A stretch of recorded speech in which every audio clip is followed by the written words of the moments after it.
আজ আমি বাসার সবার জন্য বানিয়েছি চটপটি। আমার হাতের চটপটি আমার বাসার সবাই বেশ পছন্দ করে। আর আপনাদের সাথে অন্য একদিন আমি চটপটির ফুল রেসিপিটা শেয়ার করব।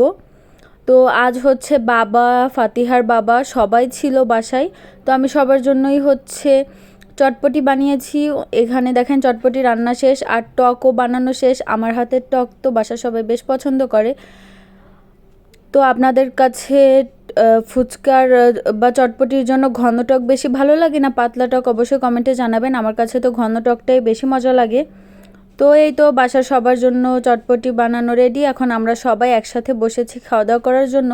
তো আমি রান্নাবান্না করেছি, এখন মায়ের দায়িত্ব সবাইকে সুন্দরভাবে পরিবেশন করা। তো এখানে মা সবার জন্য চটপটি পরিবেশন করছিল। আর চটপটির সাথে ফুচকা দিয়ে খেতে আরও বেশি মজা লাগে।